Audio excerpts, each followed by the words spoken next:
So NEET 2026 is finally over. I hope so तुम्हारा बहुत अच्छा गया होगा। एंड इस वीडियो में हम बात करेंगे कि तुम्हारी एक्सपेक्टेड कट ऑफ क्या रहेगी कैटेगरी वाइज, उसके अलावा कि तुम्हें काउंसलिंग का वेट करना चाहिए या फिर अपने ड्रॉप ईयर की प्रिपरेशन शुरू कर देनी चाहिए, एंड और भी काफ़ी सारी चीज़ें जो बच्चों को काफ़ी ज़्यादा प्रॉब्लम रहती है जिन चीज़ों में। My self Devraj Tiwari and I am a third year MBBS student of KGMU Lucknow. मेरे नीट 2023 में 680 मार्क्स आए थे एंड मेरी ऑल इंडिया रैंक थी 1625। तो जो एक्सपेक्टेड कट ऑफ रहेगी वो जनरल कैटेगरी के लिए रहेगी ऑलमोस्ट 616 +-5। जो OBC कैटेगरी है उसके लिए 611 +-5। EWS के लिए वही चीज़ 605 +-5 एंड SC के लिए स्पेसिफिक 511 +-5 एंड ST के लिए ये 476 +-5 इसी रेंज में रहेगी। इससे थोड़ा बहुत ऊपर नीचे हो सकता है बट होल टोटल इसी रेंज में रहेगी। कट ऑफ सारी आपकी स्क्रीन पे डिस्प्लेड हैं, तो अभी आप देख सकते हैं कि ये कट ऑफ रहेगी एक्सपेक्टेड। तो अब डिस्कस ये करना चाहूँगा कि आपका आगे का स्टेप क्या होना चाहिए। तो सबसे पहले तो अगर तुम इस रेंज में फॉल कर रहे हो या फिर बहुत ज़्यादा बॉर्डर लाइन हो तो तुम्हें एक बार कंसिडर करने की ज़रूरत है, क्योंकि शुरुआत में जब मेरा फर्स्ट अटेम्प्ट था उस टाइम पे मेरे 586 मार्क्स आए थे एंड मैं भी बहुत ज़्यादा बॉर्डर लाइन था एंड मैं यही सोच रहा था कि यार शायद मेरा सिलेक्शन हो जाए। मैं एक्सपेक्टेशंस लेके वो सारी चीज़ें चल रहा था एंड मैंने बहुत सारी कट ऑफ वीडियोस देखी जिसमें मैं ऑलमोस्ट बॉर्डर लाइन पा रहा था कि यार कैसे भी मेरा सिलेक्शन हो जाए। बट फाइनली एंड में मेरा सिलेक्शन उस टाइम पे नहीं हुआ था और इन चीज़ों में मैंने अपने 2 से 3 महीने बर्बाद कर लिए थे, जिसके चक्कर में अगले अटेम्प्ट के लिए मेरे को बहुत ज़्यादा कम टाइम मिला था।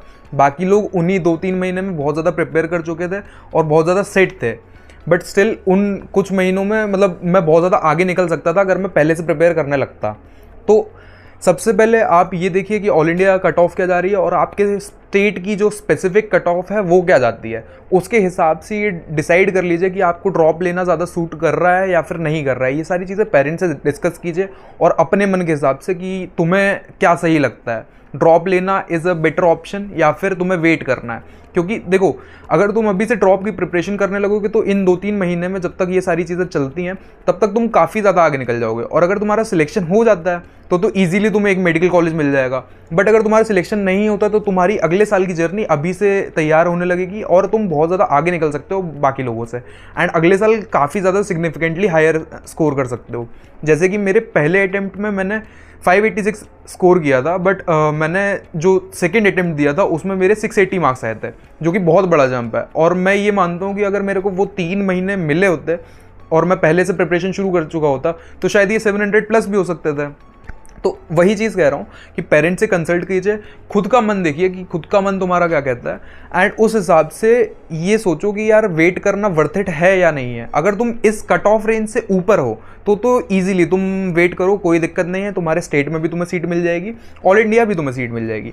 बट अगर इससे नीचे हो या फिर इसके बॉर्डर में हो तो फिर थोड़ी सी दिक्कत है। तो फिर तुम्हें एक बार कंसिडर करना चाहिए कि शुरू करना है नहीं करना है। और अगर सही से डिसाइड नहीं कर पा रहे हो कि यार ड्रॉप लेना चाहिए मुझे नहीं लेना चाहिए, कंफ्यूज हो उस चीज़ में, तो सबसे पहले अपने पूरे साल के बारे में सोचो जो तुमने पिछले साल क्या क्या चीज़ें करी हैं और जेन्युइनली ये चीज़ सोचो कि क्या सच में मैंने अपना 100% दिया था या फिर कहीं पे कोई ऐसी चीज़ रह गई थी जहाँ पे मैं लैग कर गया था, जो कि मैं इस साल अगर इंप्रूव करूँ तो मैं बहुत ज़्यादा इंप्रूव कर सकता हूँ।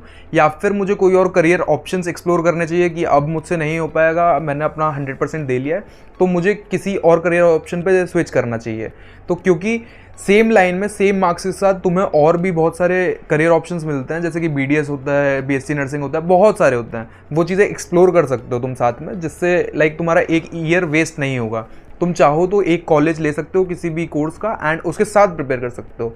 मेरे खुद के बहुत सारे ऐसे दोस्त थे जिन्होंने यहाँ पर BDS लिया था एंड उनका सिलेक्शन हो गया एंड अगले साल वो MBBS की सीट उठा के किसी और कॉलेज चले गए।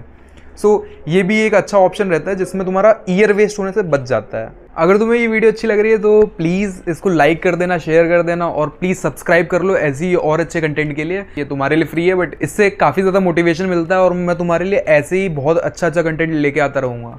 तो जल्दी से सब्सक्राइब कर लो। और सबसे पहली चीज़ कि अगर ड्रॉप का प्रिपरेशन के लिए तुम शुरू कर भी रहे हो तो एटलीस्ट 10 से 15 दिन का अभी तुम ब्रेक लो आराम से। यू नीड रेस्ट, क्योंकि 1 साल पूरी मेहनत करी है और इतना बड़ा पेपर दिया है, तो यू नीड रेस्ट। और तुम्हें जो भी चीज़ करनी है, जितनी भी अपने फन एक्टिविटीज़ करनी है, सारी कैरी आउट करो इन दिनों में, क्योंकि यही तुम्हारा गोल्डन पीरियड है जहाँ पर तुम ब्रेक ले सकते हो। इसके बाद तुम्हें बहुत ज़्यादा मेहनत करनी है पूरे साल अगर तुम ड्रॉप की प्रिपरेशन कर रहे हो। एंड अगर तुम्हारा नीट ईजिली क्लियर हो रहा है, तुम कट ऑफ से बहुत ज़्यादा ऊपर हो, तो एन्जॉय। ये तुम्हारा 1 से 2 महीना जो रहेगा मेडिकल कॉलेज से पहले, ये बहुत ज़्यादा अच्छे रहने वाले हैं। तुम्हें बहुत ज़्यादा अप्रेजल्स मिलेंगे, बहुत अच्छा लगता है। ठीक है, तो एज अ सीनियर मैं तुम्हें ये रिकमेंड करूँगा कि यार जितनी मस्ती करनी है वो सारी कर लो। तो पेरेंट्स के लिए मेरी ये एडवाइस है कि अपने बच्चे को सपोर्ट करो, जो भी उसका मन कहता है, जो भी उसका मन हो रहा है, वो उसको परस्यू करने दो। क्योंकि मेरे पेरेंट्स ने मुझे उस टाइम पे सपोर्ट किया था और उन्हीं की वजह से मैं इजीली ड्रॉप ले पाया था एंड 680 मार्क्स अचीव कर पाया। अगर वो उस टाइम पे मुझे सपोर्ट नहीं करते तो फिर शायद मैं इतना एक्सेप्शनल परफॉर्म नहीं कर पाता और आज यहाँ ना बैठा होता। So do support your kid and that will be the best piece of advice from my side. तो जो लोग ड्रॉप ईयर की तैयारी करना शुरू कर रहे हैं या फिर जिनको अभी प्रॉब्लम आ रही है कि मैं क्या करूं, आगे का मेरा क्या पाथ होना चाहिए, उनको मैं रिकमेंड करना चाहूँगा नीटिफाई, एक ऐप जो कि मैंने खुद ही बनाया है। उस पर जाकर तुम सारी चीज़ें, मॉक टेस्ट से लेके एजर्शन रीजन से लेके सारी चीज़ें अटेम्प्ट कर सकते हो, जो कि कम्प्लीटली फ्री है तुम्हारे लिए। तो ये हो गई ड्रॉप ईयर वाले स्टूडेंट्स के लिए। और जिनको अभी कन्फ्यूजन है चीज़ों में, तो तुम जाके मेंटोरशिप सेक्शन में अपना नाम और नंबर डाल सकते हो, जिससे मैं तुम्हें कॉन्टैक्ट करूँगा and you can clear your doubts. And for now it is free, so check it out, link is in the description. जल्दी से उसको डाउनलोड करो।